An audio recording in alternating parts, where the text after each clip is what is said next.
Hey, Grace, how are you doing? I thought we'd hop on and do a live chat today. It looks like you're the only one talking right now, so go ahead and tell me what you'd like to talk about. You get to choose the topic of the day.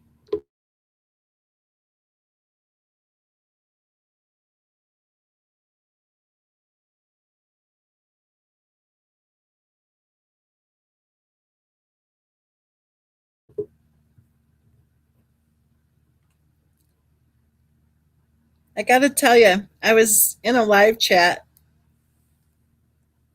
over at a channel which normally does drama, but she also has a true crime channel. And she was discussing an interesting case. And I was listening to it while I was doing other stuff. And I was typing from, every once in a while. I'd type a comment too. But I thought it was really interesting how much misinformation is being doled out. It was kind of concerning actually. And then about the third time there was misinformation being doled out, I said something about it. And sure enough, she called me out. A lot of people were commenting in her chats, and she didn't say a word or if she said anything, it was very much only when somebody said something negative to her. And I wasn't saying anything negative. I was just stating the truth about one of the things that she was saying. And she's like, well, Miss Mensa, with all due respect, rah, rah, rah, rah. It was like, whoa. So be careful what you listen to, seriously.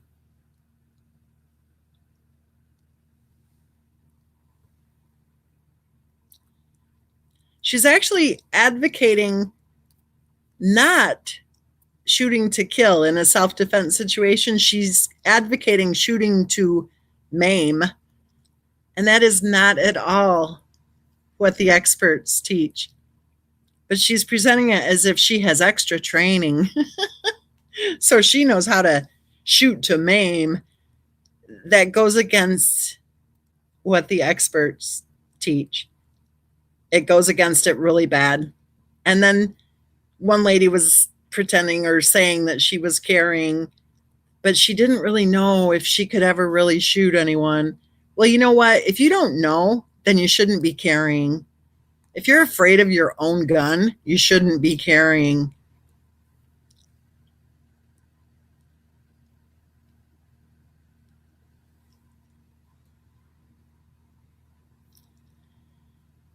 And then another little tidbit was when they were acting like you should have the police stand there, you know, when you're doing a custody exchange. No, you shouldn't. Because if you consistently, repeatedly call the police and go, hi, we want you to stand there while we pass off our children, the police are going to get really tired of it.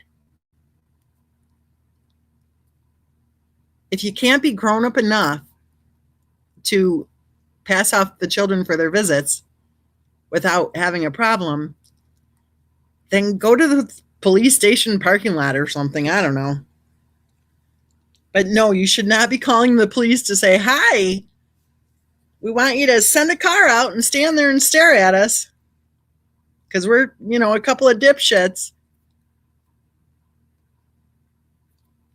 And that's the comment that I made, saying, no, it's a civil matter. Basically, talk to your lawyer. Or, come on. And that's when she said, well, with all due respect, Miss Mensa, blah, blah, blah, blah, blah. But then she had a guest hop up on the panel who said, yes, that is true. It is a civil matter.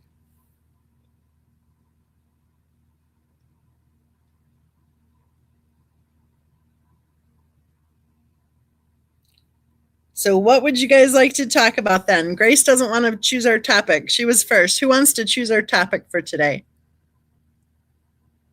You know me. I'll just talk about moving day.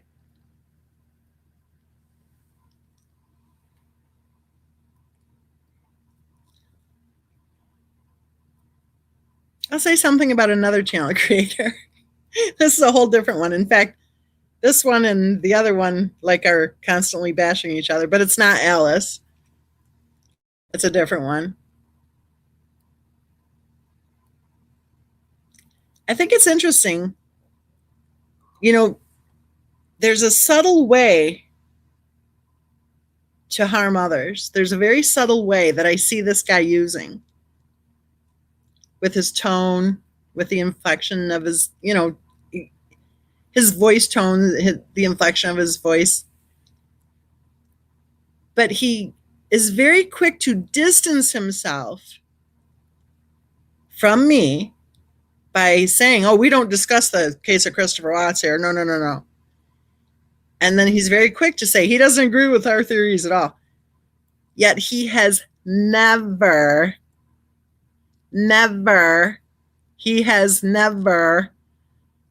jumped in on a live chat and actually discussed the case. So, just my opinion, he and his girlfriend, just my opinion, I think are part of the pack. I tried really hard to believe that they weren't, but I think they are. And the first one I was talking about, 100%. I think she's part of the pack. 100%.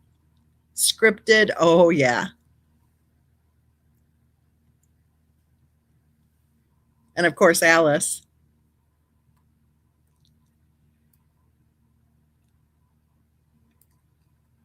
Which leaves us, I guess, if you actually want to discuss the case, here we are. So let's discuss the case of Christopher Watts.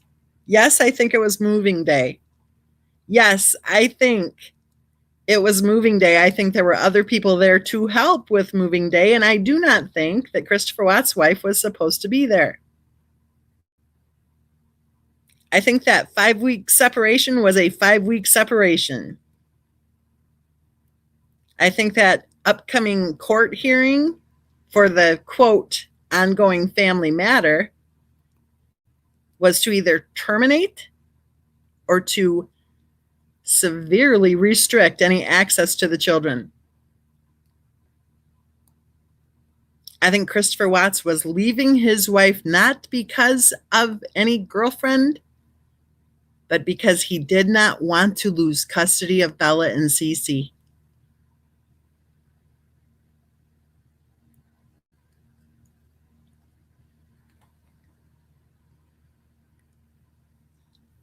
I do not believe that Christopher Watts murdered his children. I don't believe it. Hey, if you want to believe that Stephen Avery's innocent, then I can believe that Christopher Watts did not murder Bella and Cece Watts.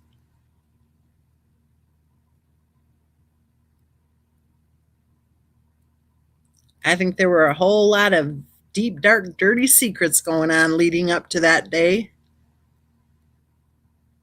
And I think Christopher Watts and Bella and Cece were about to escape. I do not believe that Christopher Watts realized the danger that his children were in.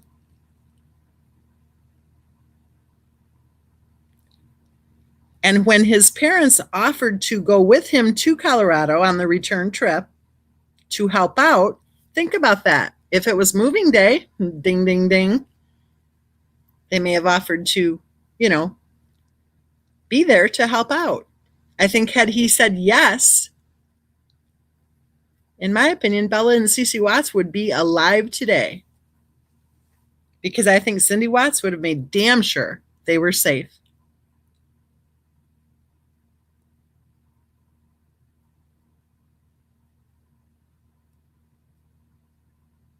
I think we've been lied to from the start.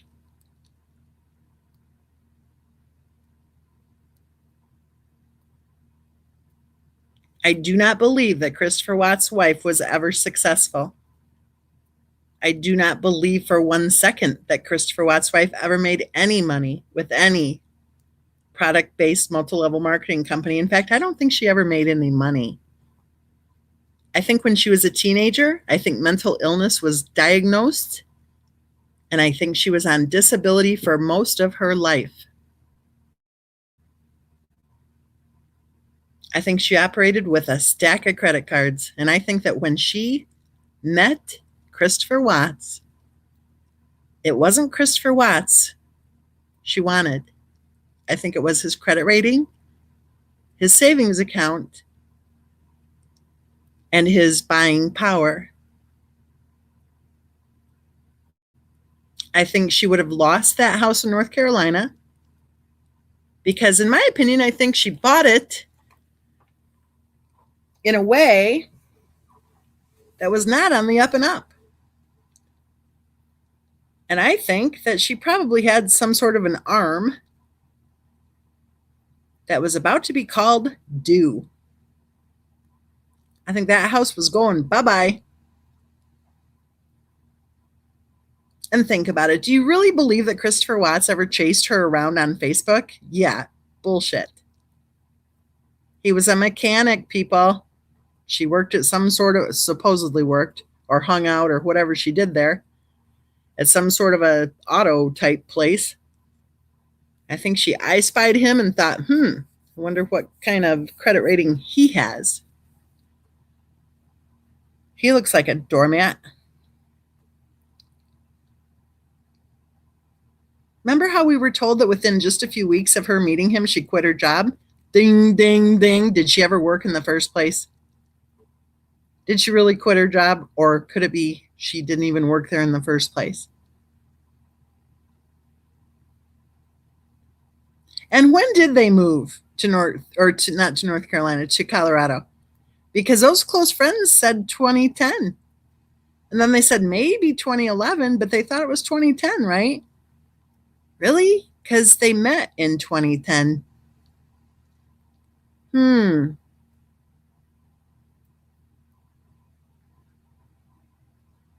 Do you know anybody who lives with other people or who has other people living with them on a regular basis?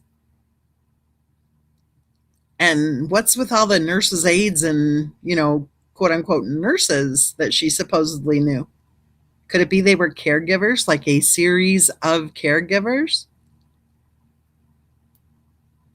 And who has a hefty life insurance policy in place on their life, who's married with kids, but her husband and her children are not the beneficiaries to her hefty life insurance policy? And how old was that policy? Was it back in the day when they wouldn't pay out if it was a suicide?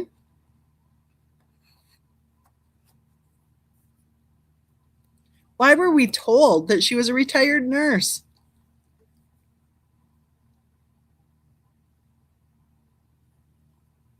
What's this about her other two daughters?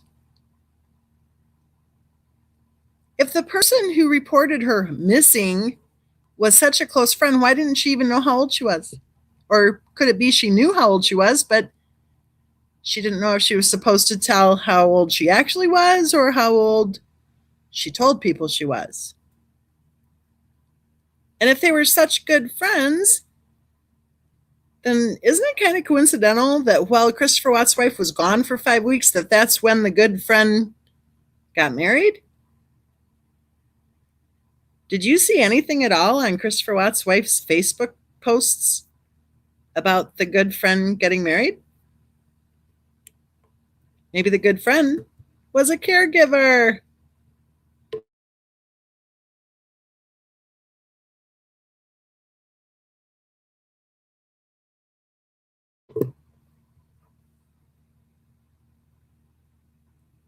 And what's the deal with all the bashing Cindy Watts right from the start? Could it be because Cindy Watts knows certain secrets?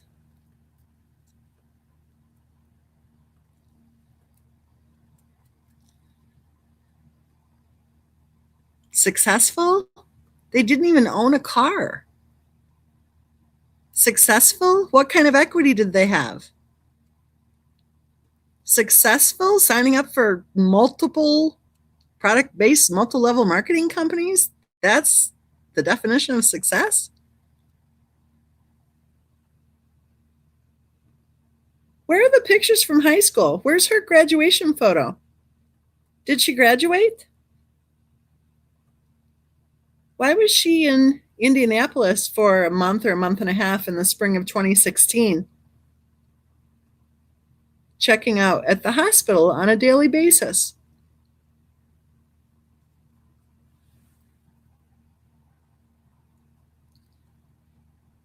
And then why was it that after that hospital stay or hospital whatever experience that she suddenly started posting regularly, both kids are sick again? Oh, they were sick for 15 days straight. Oh, ho, ho. Really? And why is it nobody seemed to notice or care? What role did social media play in her life? Is that how other people kind of kept tabs on her behaviors that day? Do you know anybody whose in laws call them every single evening to check to see how the girls are?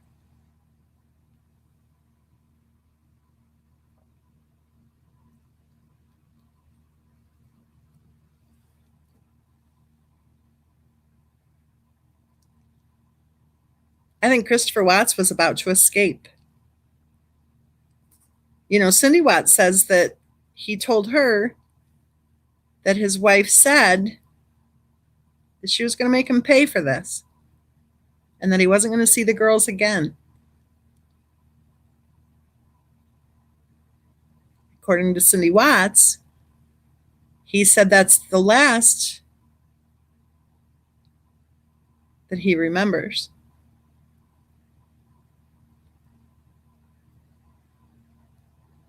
Was somebody there with her in place to make sure that Bella and Cece were safe when he drove out of the driveway to go to work? Why did the garage door open an hour or so, or even longer, 2 or 3 hours after Christopher Watts left for work that morning? And let's be real. So far, we've seen video from the next door neighbor, but what about all the other video cameras in the neighborhood?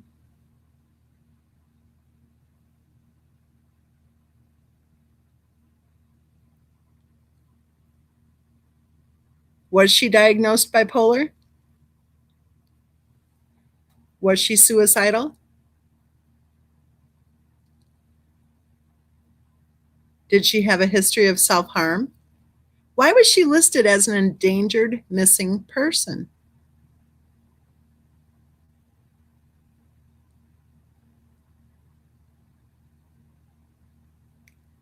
Think about who called who that day, and think about who didn't call who that day.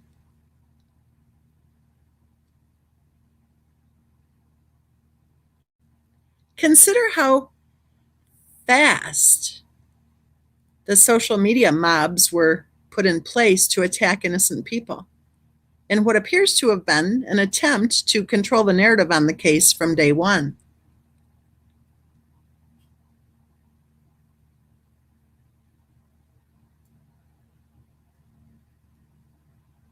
Yes, I think it was moving day.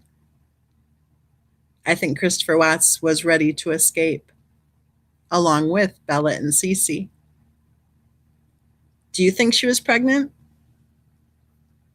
Don't you find it very interesting that when the scumbag attacker channels post a lot of frivolous videos about what a great mother she was, that they use a photo of her as if it was a photo of her at the time of the tragedy, when in fact it's a photo of her from 3.5, almost 4 years prior to the tragedy.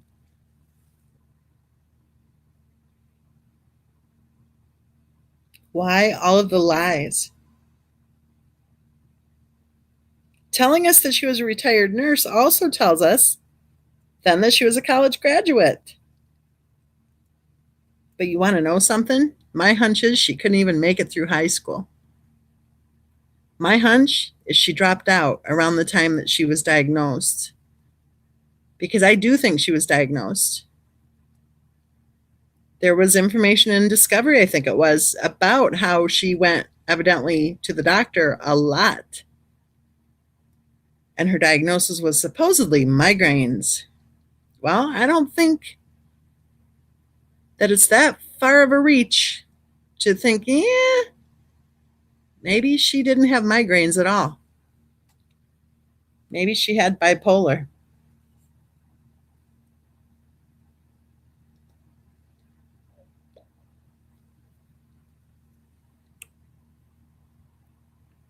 Samantha says, I don't think she was, or she lost it early, but was someone else's, I think.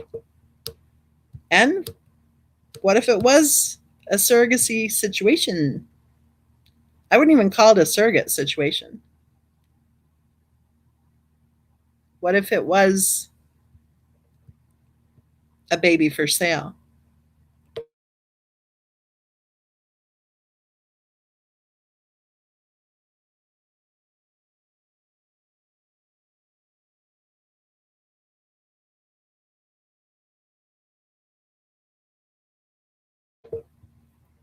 Daisy Day says that NA and her son went into that house knowing that Christopher Watt's wife and the girls were not there. Sure seems to me that if they honestly believed that she could have been, in a diabetic coma or something, somebody would have hollered her name. Somebody would have raced without children in tow to see if she was passed out somewhere. My thought would have been possibly a carbon monoxide situation, right? Then it seems to me they would have raced to the bedrooms, right? Because even if she was in some diabetic coma, even though we all know she didn't have diabetes, but if that's the storyline, then Bella and Cece would have still been running around no matter how many locks were on how many doors. They would have been making noise at least.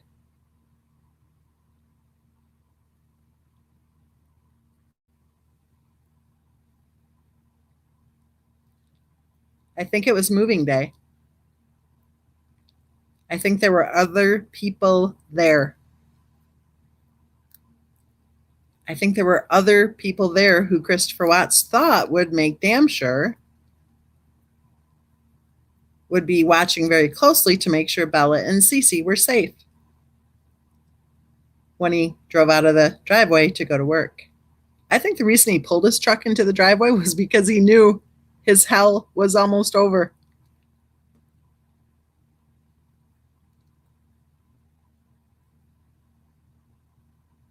Maybe there were people there and maybe the girls were already awake.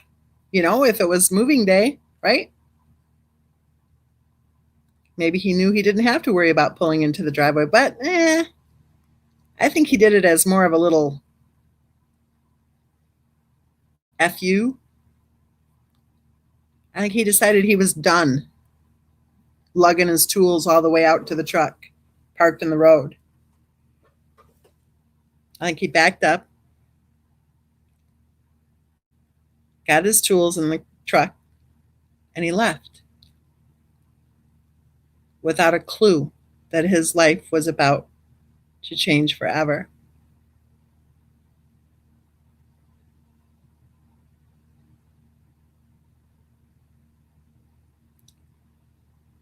Clean says there definitely were other people there, especially with how messy the closet was. I remember you saying a long time ago that that's probably where the kids were kept to play. I've never said that, Clean.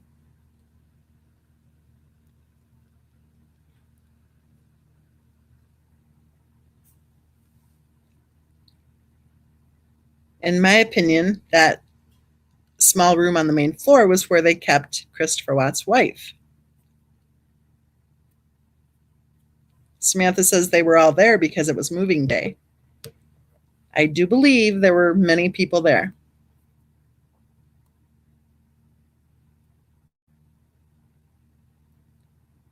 Monica says, I think NA was freaking out as she was in charge of keeping an eye on SW.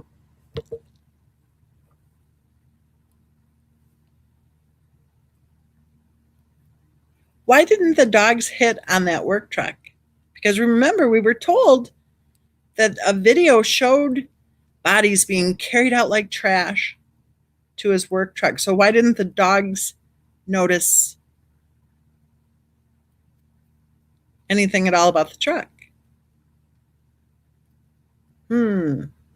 Maybe, just maybe, when he drove out of the driveway, the kids were alive.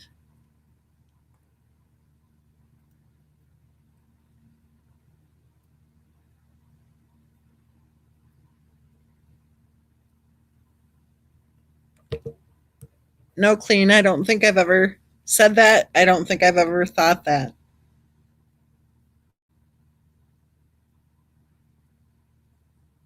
I think that room was used to keep Christopher Watts' wife in.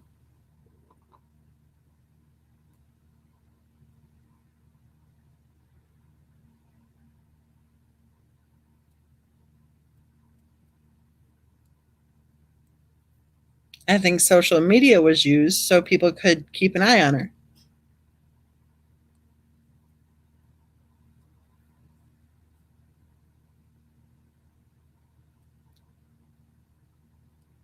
I think by the disturbing posts that were on her Facebook page, I think it seems pretty evident to me that she didn't have very many people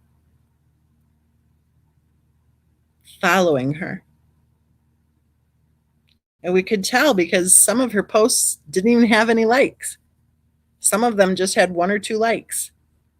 And sometimes she liked her own stuff in order to have a like, evidently.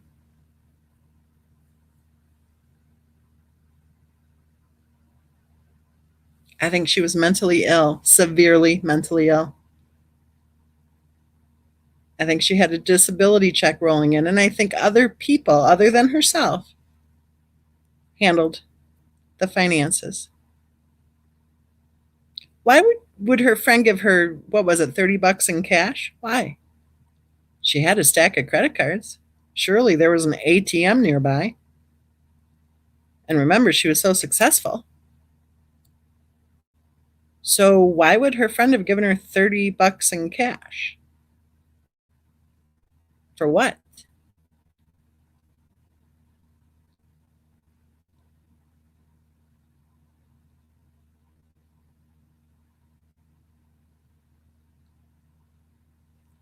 Tennyson looked into the Darlie Routier case. She believes she did it, but why did she spare the baby? Well, the baby was sleeping upstairs in his crib, which was in the master bedroom. So the baby was physically located within arm's reach of her husband, Darren.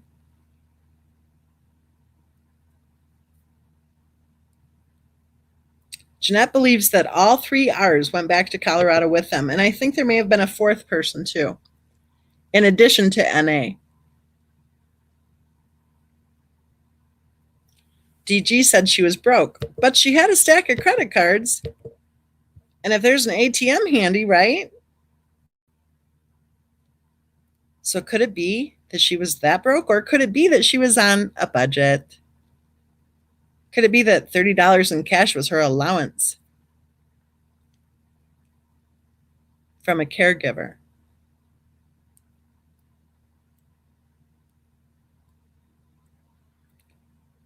Could it be that whoever was controlling her money realized that when Christopher Watts moved out with the girls, that there wouldn't be as much money to control?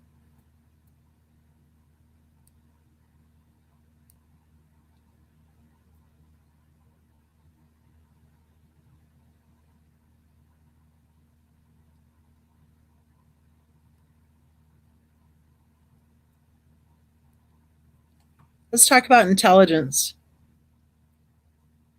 And I'm not saying this to be bitchy or to diss anybody.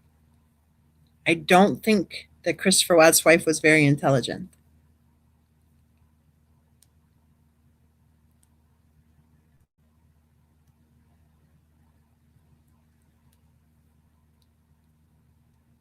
I do not believe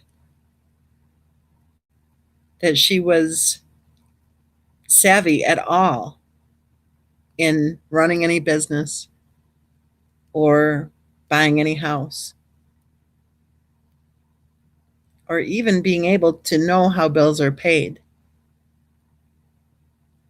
Her excuse for that HOA thing, they were due in court because they were over $1,500 behind and a $52 per month payment obligation for the HOA. That tells me, what would that be, 30 months or so? That it went unpaid. That tells me, back up, look at the calendar. That tells me that after walking away from $70,000 in debt that she never paid, or I should say nobody paid on her behalf, the HOA dues. Maybe that person thought it was included with the mortgage payment or something.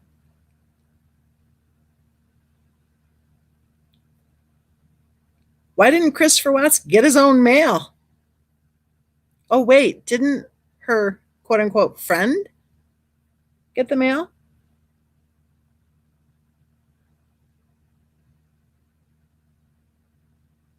Well, her excuse was that she must have mailed it to the wrong address. Okay, really? And yet she went on that 5 week separation without taking care of it.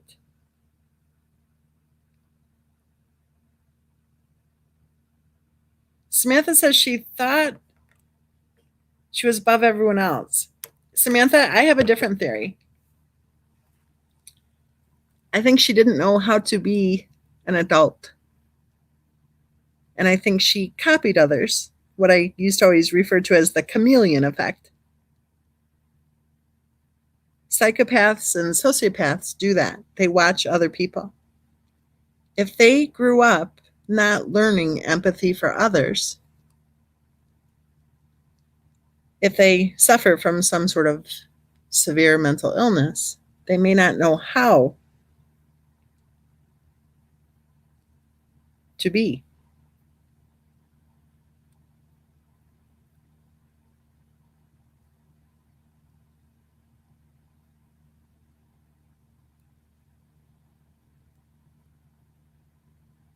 If she suffered trauma when she was young,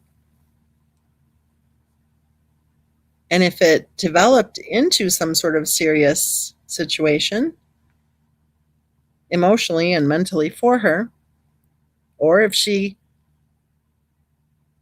was genetically predisposed to having some sort of mental condition or illness or disease, or, a combination of both. That nature versus nurture argument has been going strong for many generations. She may have had the double whammy of mental illness. She may not have known how adults are supposed to act.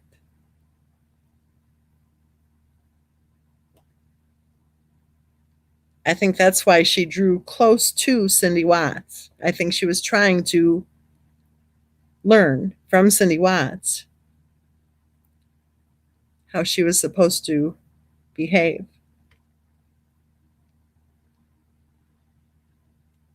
I think the day of the nut meltdown in July, early July of 2018, I think she was feeling on the brink of a meltdown already,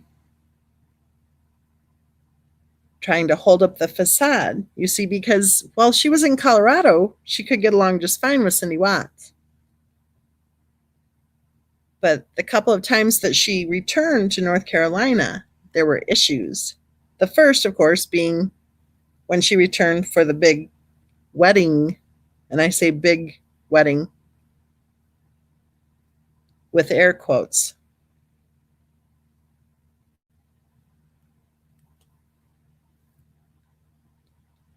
It was probably a lot easier for her to use social media to try to pull off any resemblance of being an adult compared to staying right at her mother in law's house and having to be able to act like an adult the entire time. I think there's an important hint about her meltdown that we should not ignore.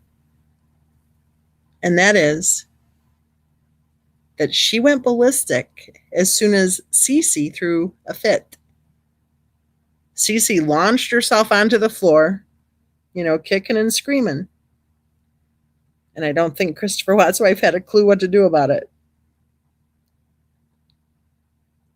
I mean, think about it. How often was she even near Cece? Look at the girls' schedules. They were in daycare early in the morning. Christopher Watts picked them up, and they were in bed within a couple of hours. I don't think she had any experience parenting the children. I think she also had limited experience trying to act like she knew how to be an adult. I think when she was staying at her mother-in-law's house, it probably took a lot of her energy trying to pretend. And when Cece pitched a total fit, I don't think she knew what to do.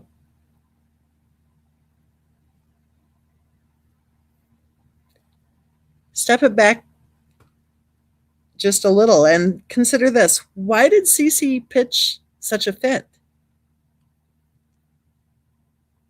She was 3 years old. It was in the middle of the day. It isn't like it was 10 or 11 at night and she was exhausted from a long day at the zoo and, it was in the middle of the day. Was that their language? Kick, scream, fight, yell, cry? And think about this. There were other children present when Christopher Watt's wife had her major meltdown.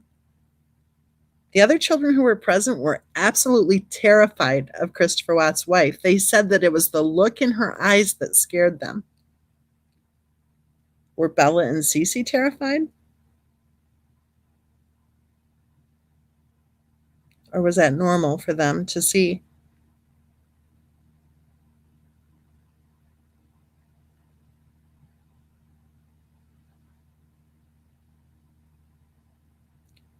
Spacebound said she rarely talked. Are you talking about Cece?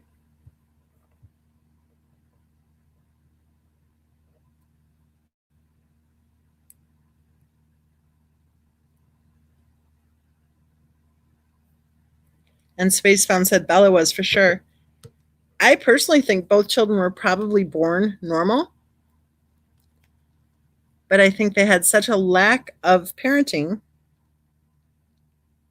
that they had a limited vocabulary. They had difficulty, I would say, in basic developmental issues. 3 years old, throwing herself on the floor, pitching a total fit, kicking and screaming. No. By the time a child is 3 years old, they know how to use their words.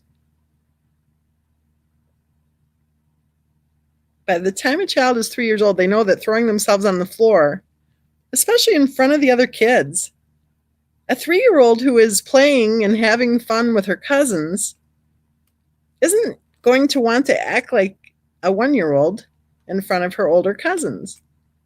They're just not going to. Not if they're developing normally. But what if kicking and screaming and yelling and arguing and fighting and crying, what if that was normal?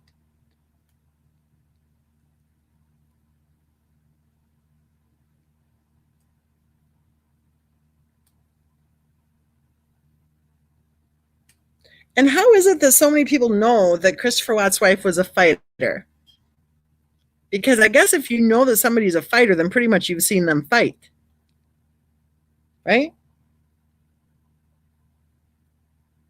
Maybe Cece was patterning her behavior after what she was watching. Did Cece have any words?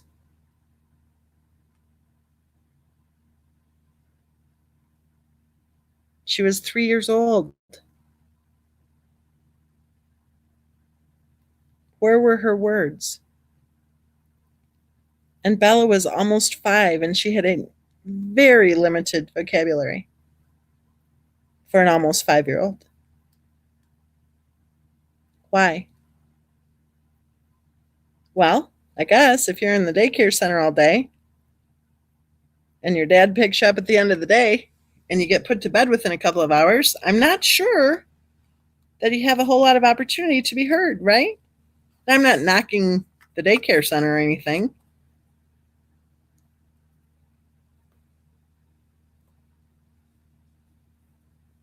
But Bella probably spent the majority of her time watching and listening. And who knows, maybe she had learned at a younger age that it wasn't okay for her to speak up.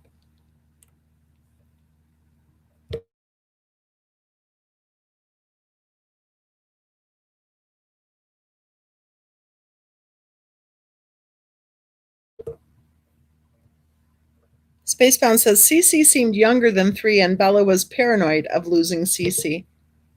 That's one thing about this case that can really make you angry. is how it was obvious by Bella's behaviors that she had lived in fear. I agree. I think Cece did seem much younger than 3. I think she was a 12 to 18-month old in behaviors. I think Bella resembled a 3-year-old in development at almost, turning 5 years old.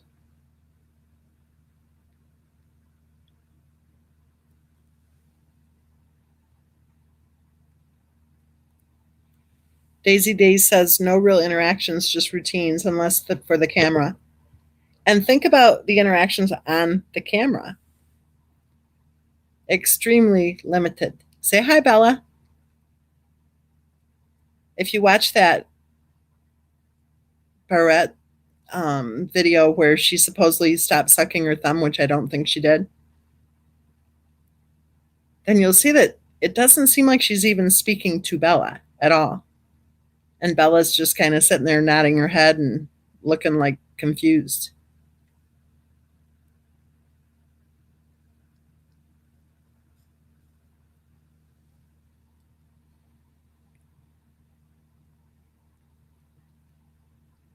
So again, if my theory is correct and she was diagnosed at an early age and on disability and pretty much kept in that room,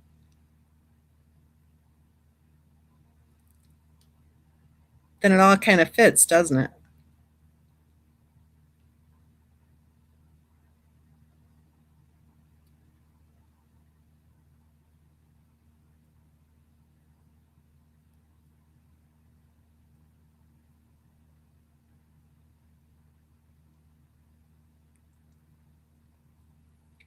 Yes, Monica. Hang on, kid. Mama's doing a live stream.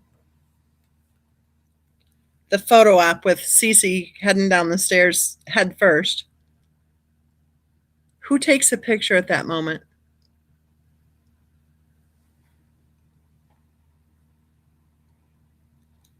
Who takes a picture of babies sleeping with pillows and heavy blankets over their faces?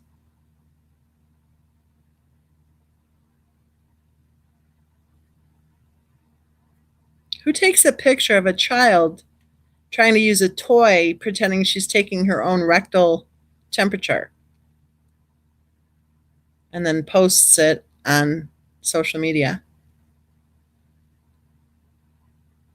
Who doesn't remember the diagnosis from the emergency room the night before? Who doesn't remember the excuse for taking the children to the pediatrician that morning? Oh, yeah, it was a recheck after Bella had the flu. Bullshit. If your child has the flu, the pediatrician typically doesn't want you to bring the child into the office. And if your child has the flu, your pediatrician typically doesn't need to recheck a week or 2 later. But maybe, just maybe, if there was an ongoing family matter, family plan, maybe they were required to take Bella and Cece to the doctor at regular intervals, especially when we've been told that she was caught medically abusing the children.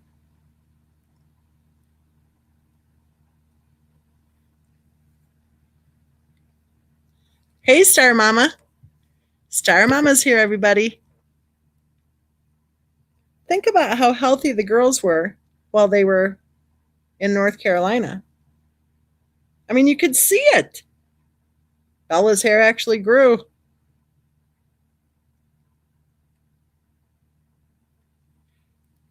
Well, think about it. I wonder how many people noticed that the girls were healthy in North Carolina.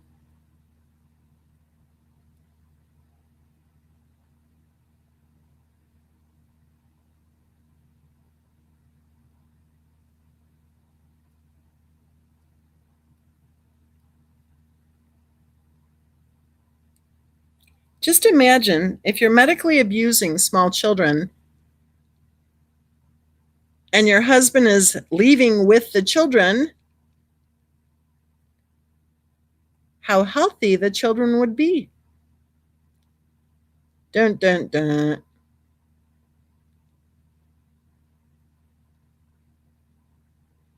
Wouldn't that be evidence of medical abuse?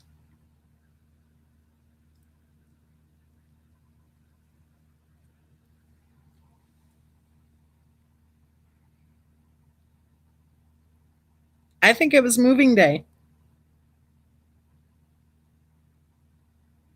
Think about Christopher Watts telling Cindy Watts that he had decided to take responsibility for what occurred. I don't think he felt guilty one bit about doinking the coworker, because I think that marriage was over long before he started doinking the coworker. Maybe he felt guilty for choosing his children over staying with his wife. Maybe he truly blames himself for what happened. If, in fact, he was leaving her that very day.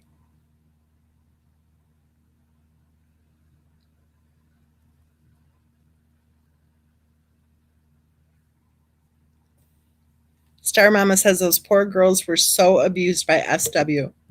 It's sickening, all of the lies and the cover up. It is absolutely sickening. It's disgusting. You got a bunch of people running around posting slanderous and defamatory crap, attacking innocent people. For what? So they can push the narrative that says that Christopher Watt's wife was a successful MLMer? So they can push the narrative that she was a retired nurse? So they can pretend that Christopher Watts is purely evil and that his wife was and always will be nothing but a saint?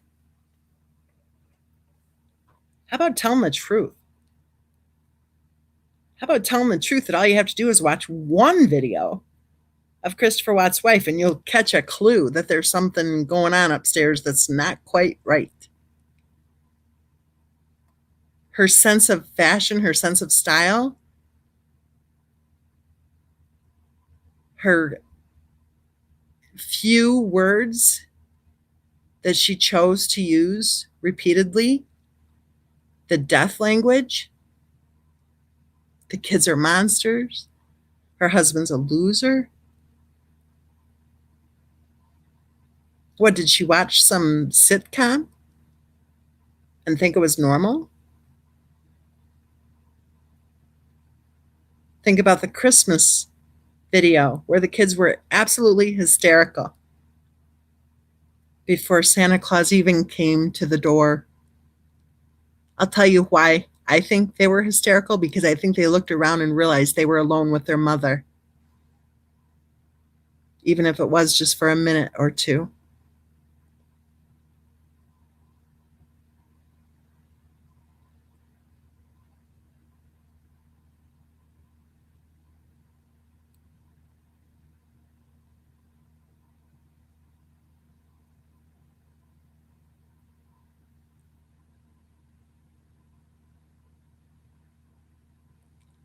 I don't think they knew their mother. I think they knew her only as the person who everybody seemed to be afraid of. I think they knew her as the person that needed the house to be quiet. I think they knew her as the person who would often spiral out of control.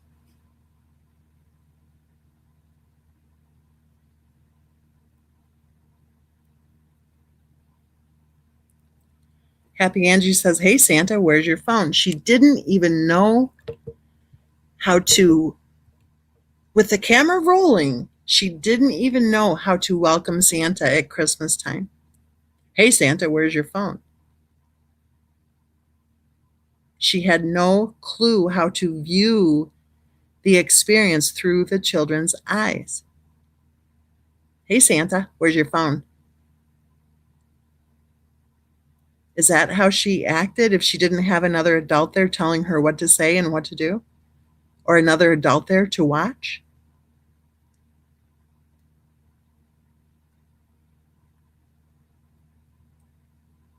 Cindy Watts tells the story of the time when it was Christopher Watts' birthday and everybody was in the living room with Christopher Watts' wife sitting literally in the center of the room, and all attention was on her. And Cindy thought to herself, where's Christopher? It's his birthday. And she went looking all around and she couldn't find him anywhere. She kept looking. She finally found him up in the closet upstairs, hanging up wet laundry. And he was very nervous about getting it hung up just right. He had to do it fast before the clothes started to dry. It was his birthday. And everybody was circling his wife, and she was the center of attention. How many people catered to the bullshit? How many people pretended along that she was normal? That Santa Claus video, hey Santa, where's your phone? She didn't even know how to be a mom in that moment. With the camera rolling, she had no clue how to be a mom at that moment.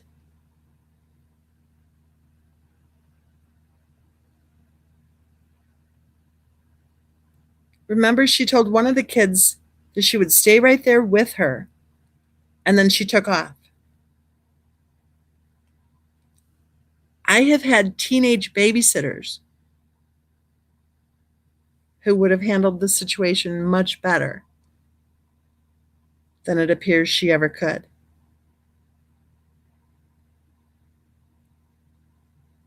Who would have had the ability to empathize with the children,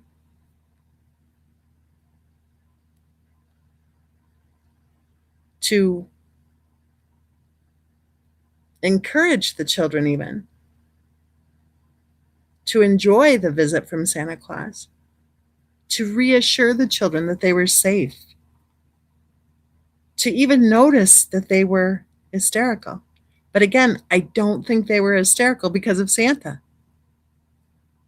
I think they were hysterical because I think they realized they were alone with their mother. They were screaming before the door opened. I think they looked around and said, where is Daddy? And she told them that he was upstairs in the bathroom. And I think they went ballistic. So think about that. If they're going ballistic because they're alone with her and they're told that he's right upstairs, what would they have been afraid of?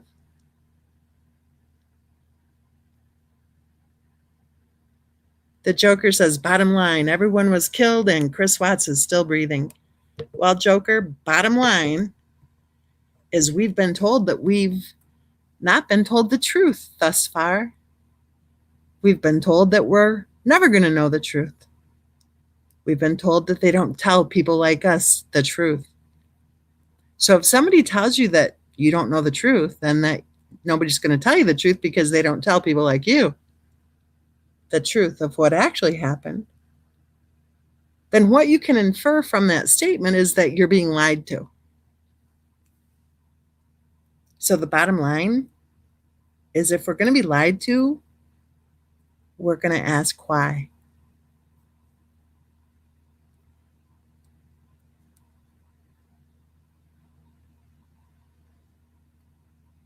Hey, wench, we've got a full house tonight. I haven't seen Ray and I haven't seen Susie, but pretty much I think everybody else is here.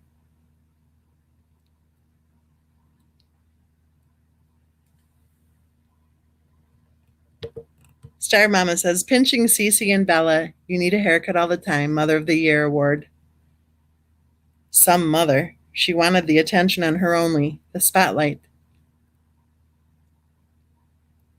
And again, I'm not sure that it was even attention seeking. I think it was her grappling to learn how she was supposed to be acting if she was going to pretend to be an adult.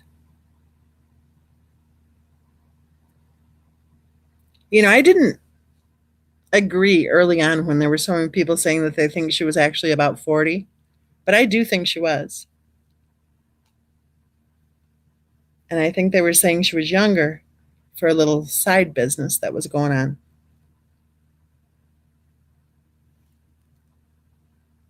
All right, Ms. Badskirt's here too. Now we need Susie and Ray, and I think we've pretty much taken roll call. I was going to put a, whatever you call it, announcement or posting or whatever. And then I thought, no, you know what? I have flubbed so much. And I'll tell you now, I was traveling. So I didn't want to tell you then.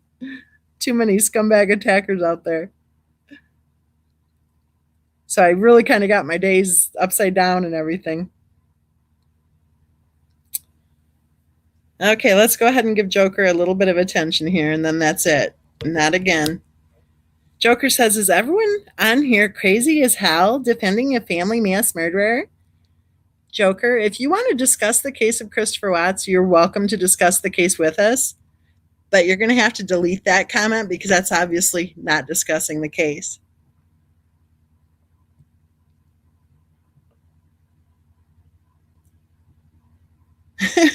Happy Angie. It's like, here we go again.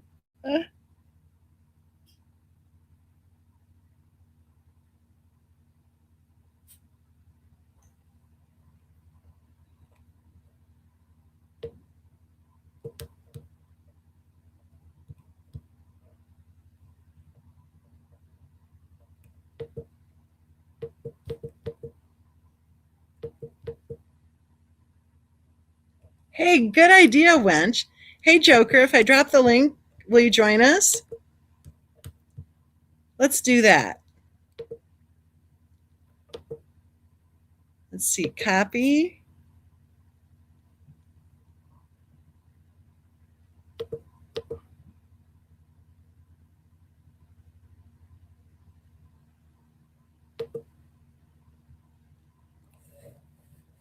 Okay, there you go, Joker.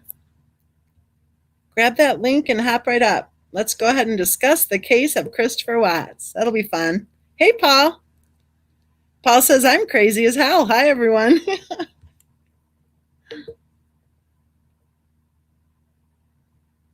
Come on, Joker. We're waiting for you to hop up on the panel so you can discuss the case of Christopher Watts with us.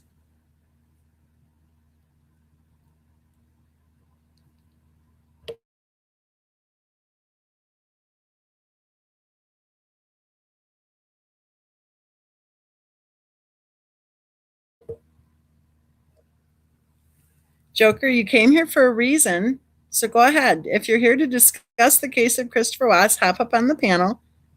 If you're here just to be a dipshit, well, you came to the wrong place, actually, because we actually discuss cases here. Paul says, I prefer Al Bundy. Oh.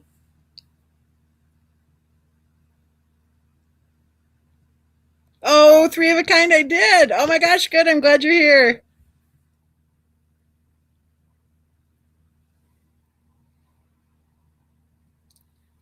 Yes, Daisy Days is responding, I think, to the Joker, saying, just chatting about his crazy, delusional, selfish wife.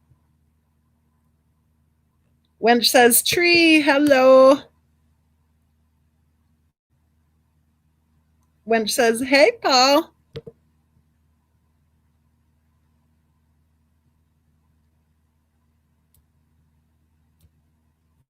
I think Joker is too afraid to hop up on the panel.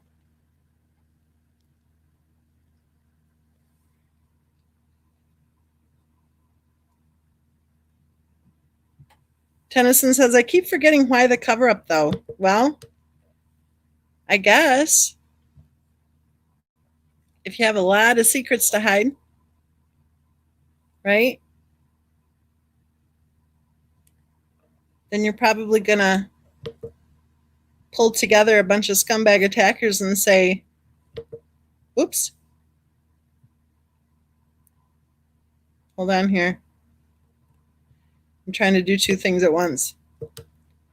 Then you're probably going to pull together a bunch of scumbag attackers and say, boo hoo, these people who might be discussing this case might land on the truth.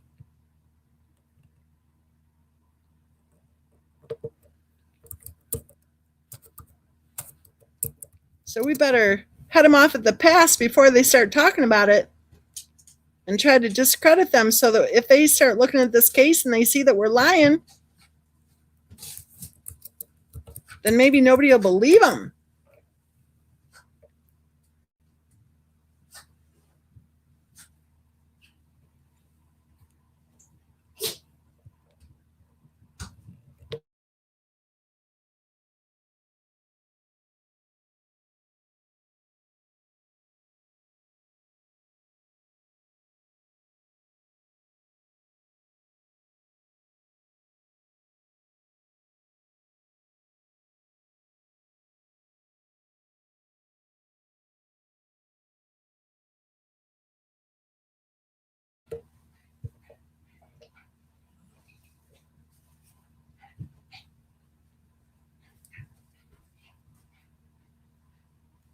Sandy says, I'm surprised the you're jealous and in love with CW comment hasn't been said yet.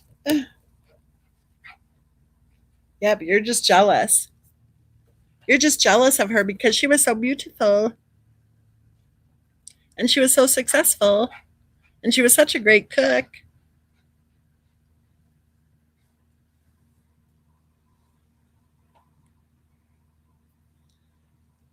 Noodles and pizza. And they were allergic to everything. Yeah, get it right, Paul. Your, Y-O-U-R. Three of a Kind says the cover up was because of the ongoing CPS case. It would have ruined Colorado LE and CPS already damaged reputation. Remember that Weld County was the model program for the state on trying to keep the kids in the home with a family plan. Oh, yes. Maggie May reminds us, and a bloody good boiled egg.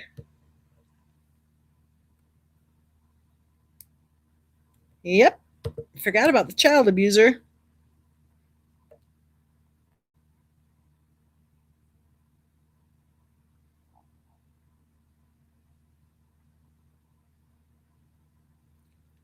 Maybe there were financial reasons also.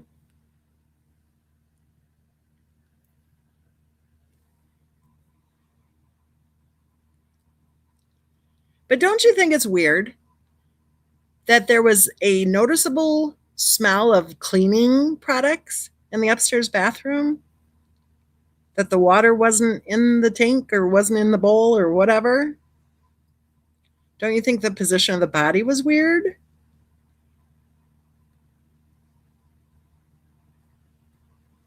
I mean, come on. We weren't born yesterday.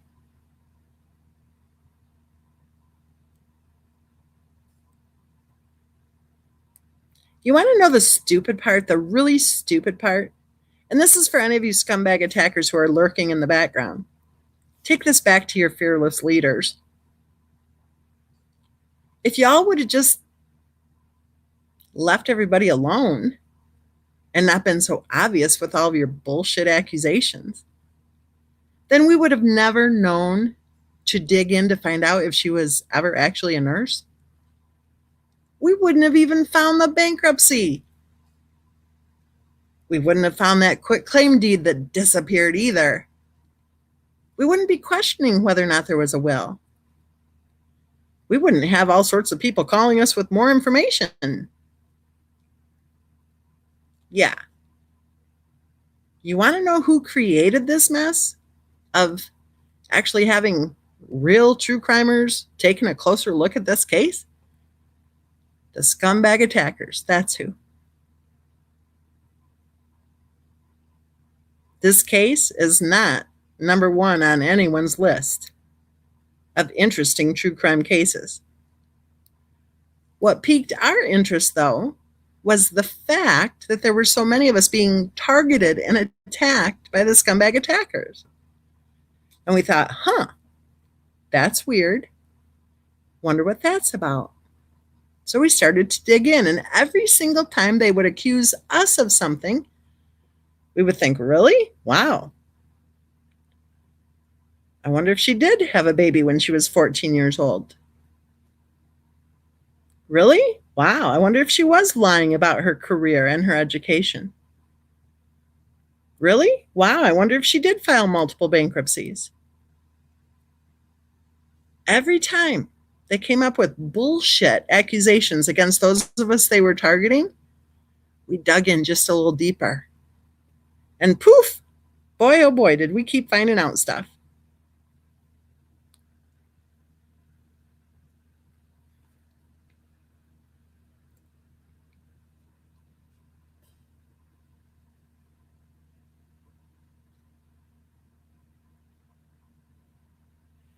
And no water in the toilet might mean let's get rid of the evidence. I don't know.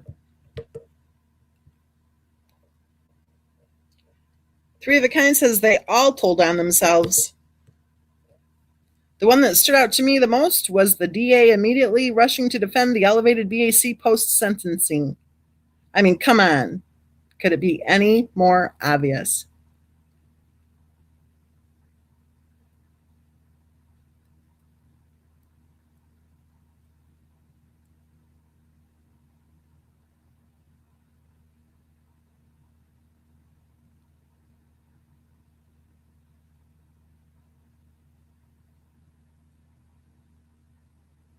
I think it's interesting, too, that the people on social media who have been used to attack those of us who have been targeted,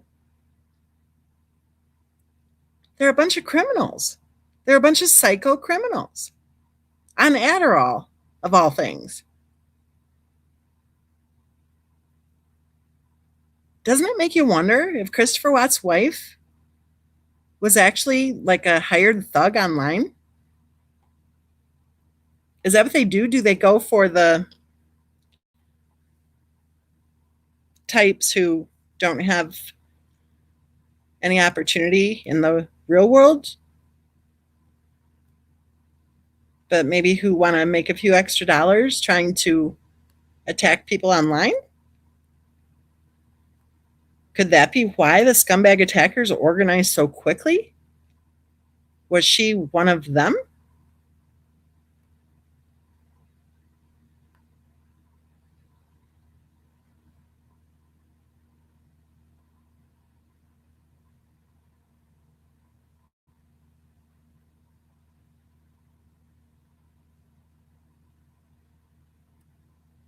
On what planet does your own brother think you make $500,000 a year when it's more likely you don't make a dime? On what planet? Oh, Paul reminds me. Come on, MM. She was highly successful. Yeah, she was an executive, right? Yeah, she owned her own business. Oh, wait, she was an employee of $1 billion company. She was on a business trip. That one cracks me up. She was on a business trip. Here's a little hint for y'all.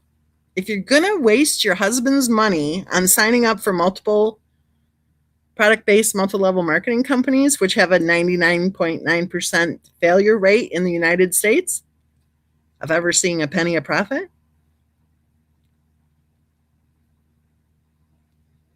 if that's what you're going to do, that does not equate success. And if you're going to take off for a sales training seminar on a weekend where if you were really pregnant and spotting and cramping, you would have been seeing your OBGYN, please don't call it a business trip. Please. It is not a business trip to take part in a product-based MLM sales seminar weekend. It isn't. It is not a business trip. It's a sales seminar. And I'm sorry, but if you're going to claim that you're 35th from the top and highly successful with this product-based MLM, then you probably don't need a sales training seminar. Unless you were a featured speaker, which I highly doubt, given her vocabulary. She signed up for a sales training weekend. Spotting and cramping bullshit. Pregnant? I doubt it. Because anybody I know, including myself, by the time you're 15 weeks along in your pregnancy, you've seen your OBGYN at least a few times. You want to add to the storyline that you have lupus just like your idol? And you know what? Her idol didn't even have lupus. That's what's so absurd about the whole lupus storyline. Her idol didn't even have lupus. She had the markers for the possibility of having lupus. But evidently, Christopher Watt's wife didn't understand that. She said she had lupus. To some people. To other people, she said she was cured.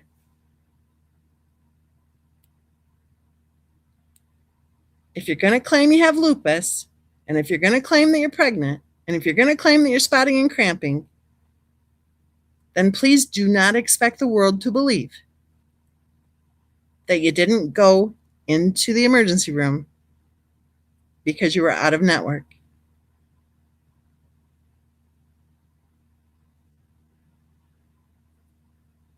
And please, if the BAC level is 0.128, please do not expect true crimers to believe that it was due to decomposition.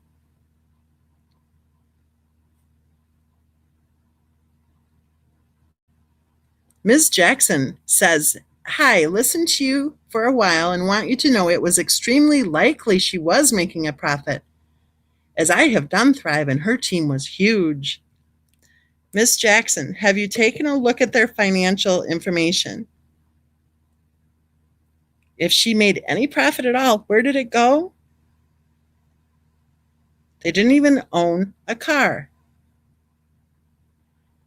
Are you familiar with this case? If so, please hop up on the panel and we'll discuss the likelihood of whether or not she ever made a dime.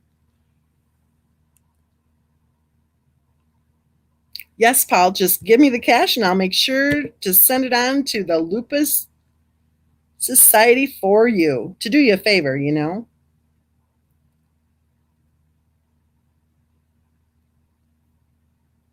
Exactly, wench. She had such a huge team, then she had 0 or maybe 1 or maybe 2 likes on her posts. Yeah, but she had a huge team. She had a huge backstock is what she had. She had a huge pile of products in her basement.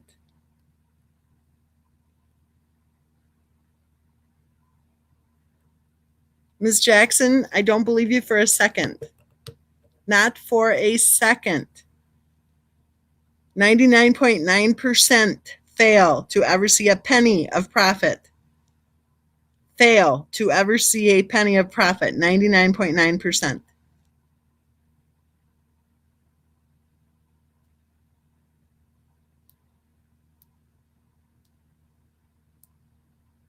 They were behind on their bills. They walked away from 70 grand. They were due in court for unpaid bills. They had no money. 0, zilch, nada, none. She skipped 3 house payments. They owned nothing except Christopher Watts at the time of the tragedy owned a little bit of equity in the house. That was it. That was it. So where's the profit?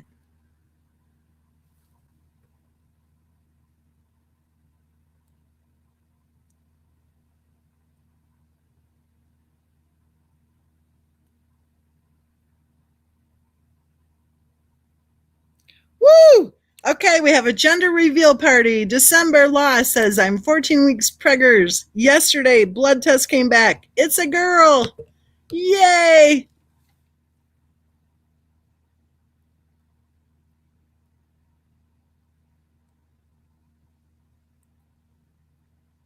I can't remember if you told us a name yet, December. Have you picked a name out yet for a girl?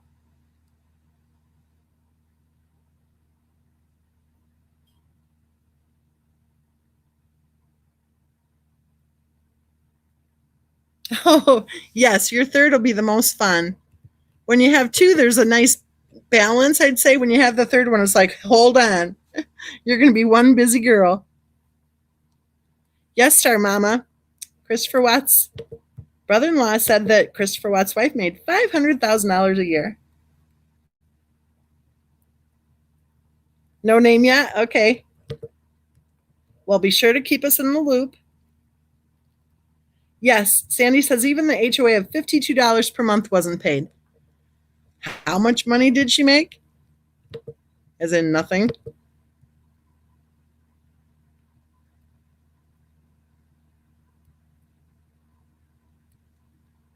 Ms. Jackson says, my point was that at that level, she should have made a profit. Do you honestly believe she was at that level?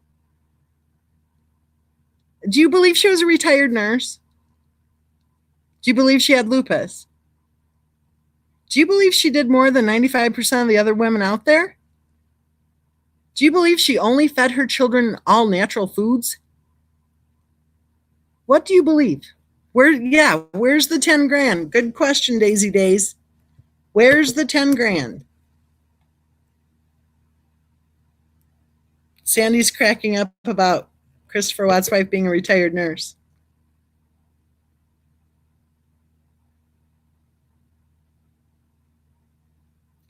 Ms. Jackson, I'm not being sarcastic. Hop up on the panel. Let's go ahead and banter back and forth if you want. She says, no, I don't believe she was a retired nurse. Why are you being so sarcastic? Oh, jeez.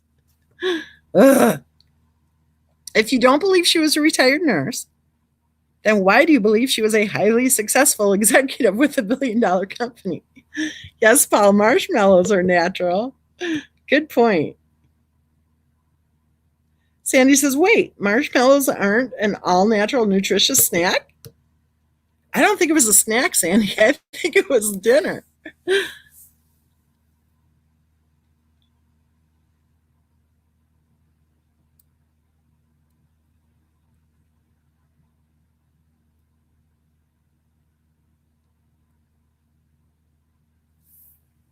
Star Mama says she was spending money buying products to keep the car. LMAO. No one tells the truth about this.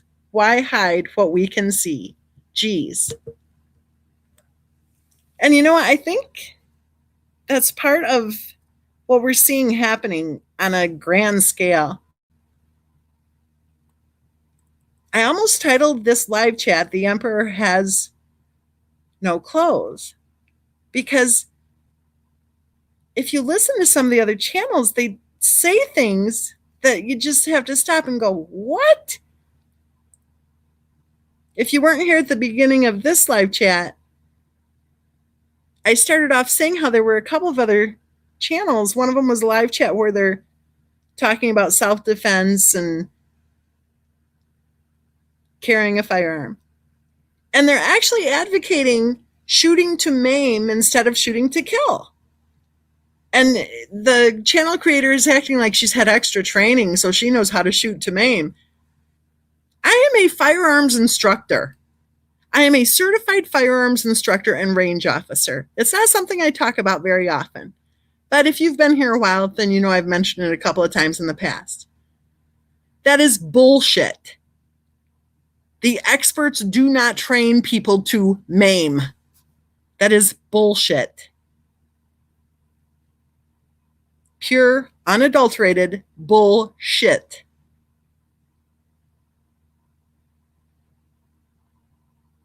It's the same thing with this case. They look right at the camera and they say the most ridiculous things. Lately, a lot of them have been talking about suing people or getting sued, or, well, remember back in the day when we learned about what the word harassment meant. I guess harassment isn't people from North Carolina sending me shit text messages threatening me. I guess that's not harassment.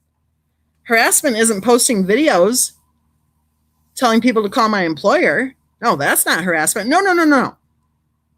With the case of Christopher Watts, we learned that harassment really means that other people are sending you things that they see on the internet that they think you might not like. So the stuff that you see that you don't like, well, the people who posted that, they're the ones harassing, right? We got an entirely different definition of harassment with the case of Christopher Watts. That was in August of 2019. And then I think it was January 22nd, but I'm not sure, of 2020, we learned that if you have a theory on what actually happened with the case of Christopher Watts, then you are a conspiracy theorist. Really? I don't think so.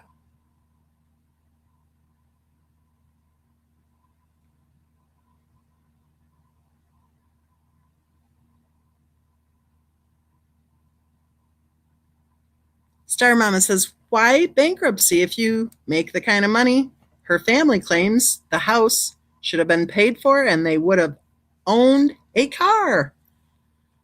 Let's be real about the facts versus the bullshit. Except Star Mama said bull crap. They didn't even own a car.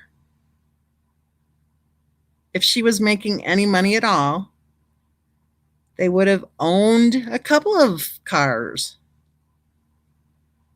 They would have had more equity. She would have had nice shoes and nice purses in her closet.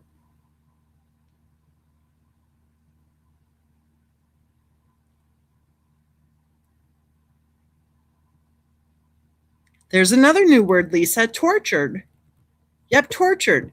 Well, at the same time, he says 99.9% of the people treat him well, right? But he can't grieve because of torture. Well, I don't know. If you have 99.9% of people treating you well, it doesn't sound like torture. Star Mama says I was trying to be civil when she said bull crap instead of bullshit.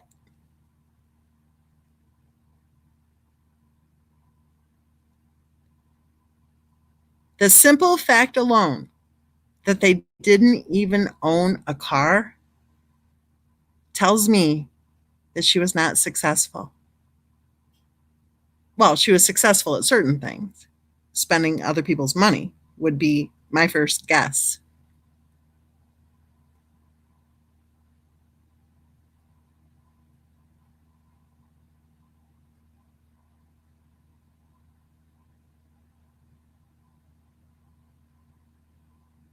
Think about that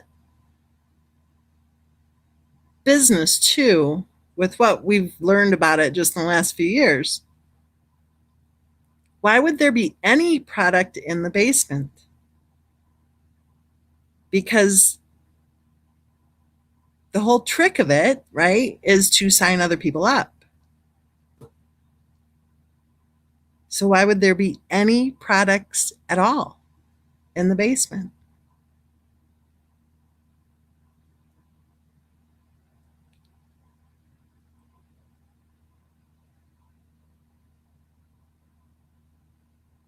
I'm going to put you on mute for just a second. I'm going to run and grab something out of the kitchen.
Okay, this ought to be fun. I wasn't thinking when I chose what I was going to grab quick to eat. It's crunchy. So I will be muting you a lot. Or muting me, actually, not you. I'll be muting me. Got that backwards. Okay, let's see here.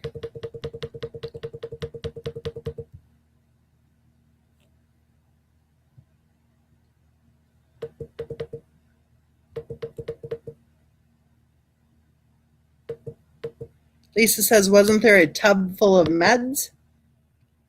Wench says, yes, Lisa. Or tote. I bet there were a lot of meds going on in that house. Vengeful says 7 MLM companies. One acquires a lot of stuff. A lot of debt is what they acquire. Lisa says vengeful, more like 12. And, there's a certain logical observation about that little issue, too. If she's so flipping successful, then why did she need 11 more, right?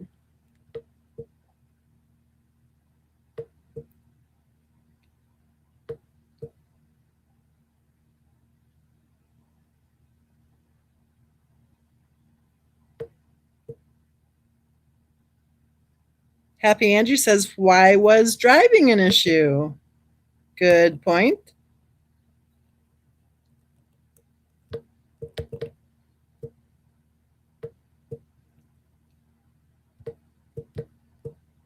Yeah, and it wasn't just that she wasn't flying alone, but she was trying to make it sound as if she was flying alone. Oh boy, the kids were such a chore for her, right? Really? Was it a real chore watching her dad take care of the kids?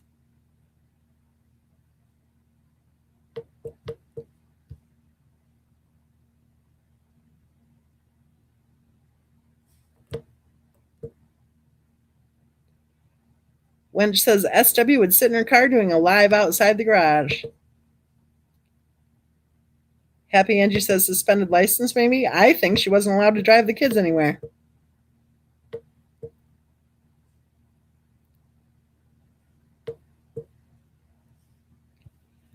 Daisy Days says, I think NA took the kids to school in the morning. So do I, Daisy Days. And I think that's why NA knew early in the morning that she wasn't hearing from her. I'm using air quotes. I mean, didn't the storyline go that they just saw each other at 1 a.m. or something? 1 or 2, whatever it was. So why would anybody be expecting to speak with them the next morning, just 5 or 6 hours later? Star Mama says, I have no sympathy for the Irish anymore, and I'm not getting judged by their daughter either when I die, as Miss Holy Spirit claims. Yeah, fortunately for us, Star Mama, Christopher Watt's wife is not going to be standing there telling St. Peter what to do.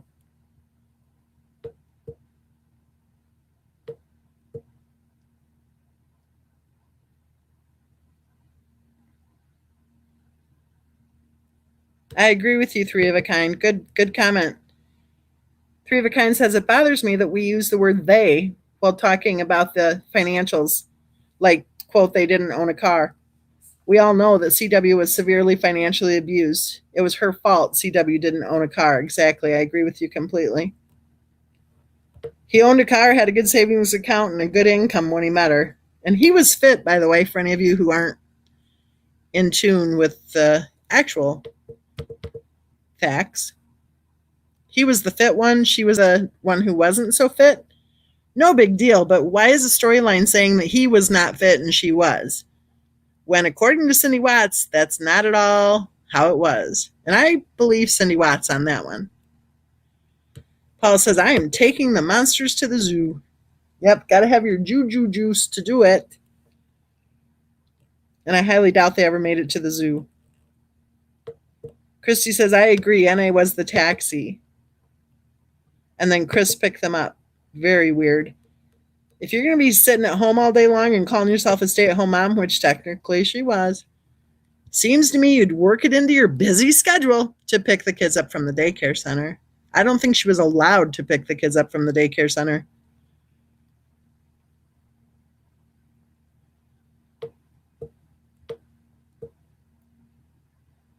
Kimberly says if she was claiming all those diseases, oops, it scrolled up really fast. Hold on. Where is it? Came with a price, and your driver's license is definitely one of them. Well, maybe that's why she was careful to choose diseases that may not have been the case.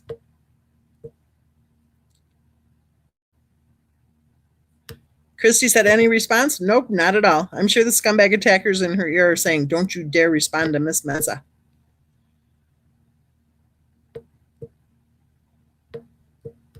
Vengeful says he was the only healthy one in that family. Well, you know he had cancer, though, right? And Christopher Watt's wife saved his life because she detected his cancer early.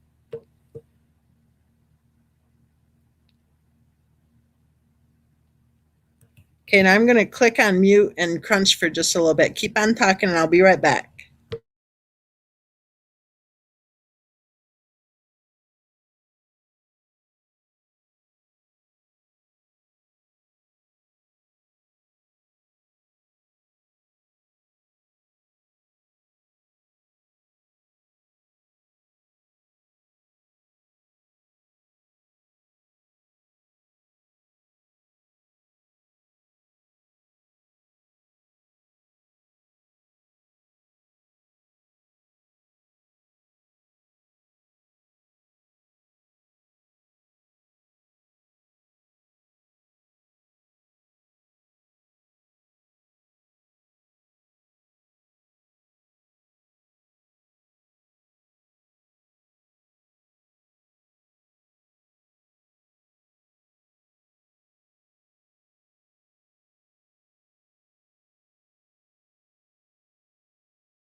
While I was just crunching, I checked my email, and if you guys aren't on Patreon, then you don't know this, but one of the things we do with Patreon is we email back and forth instead of posting on the public thing. That's one of the perks of Patreon, is that we discuss the case by email and it's private and you don't have to be attacked by a bunch of scumbag attackers. So anyway, I was just looking at one of the emails that just came in, well, today. And it's interesting because she's talking about, I won't ever say who or whatever either, because, but she's talking about how she thinks that Christopher Watt's wife was a Munchausen kid, and that the way she was drawing closer to Cindy Watts was because she wanted to be more like Cindy. And I agree with that. I do agree with that.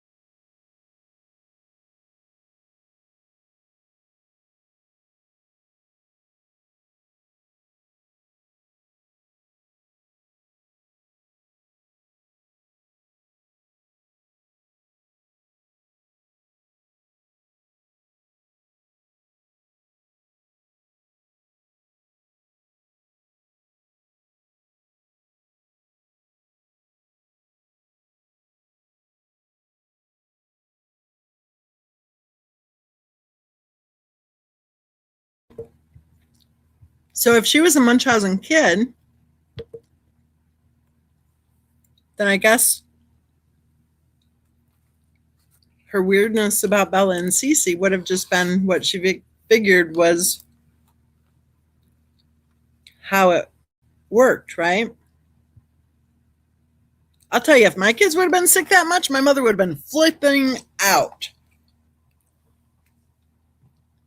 I sure as heck wouldn't have been going, yeah, I was in the emergency room. Why would they have ever been in an emergency room? She didn't work. You know, doctors and nurses are not impressed by people who run to the emergency room with their kids when they sit on their duffs all week long at home. And children typically do not need emergency care if their parents are paying attention to whatever their illnesses or supposed illnesses are. However, if what you're really trying to do is create a paper trail so you can amp up your disability checks, then I guess the emergency room is pretty effective, right? Because your pediatrician is going to know better. And I guess going to different emergency rooms can be pretty effective too. And I guess if you're in an emergency room because you want to say that you have pain so you can get some of those drugs, yeah, seekers is what they call them. Thank you, Happy Angie. Perfect timing.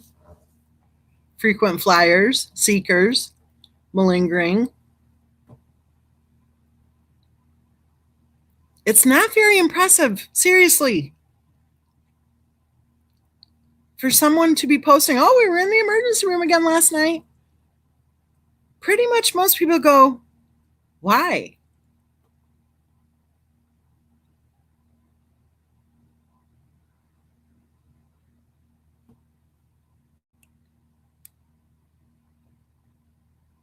But if you're a Munchausen mom,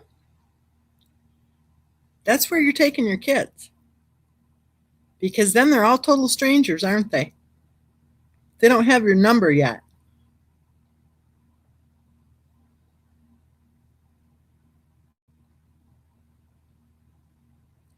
Take a closer look at Cece supposedly reacting to that sliver of a nut, whatever it was, a cashew or something.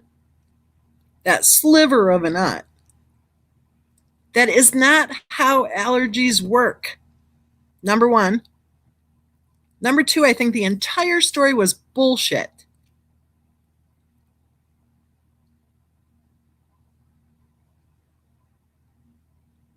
She claimed that she talked to a friend. She claimed that she gave Cece a bath.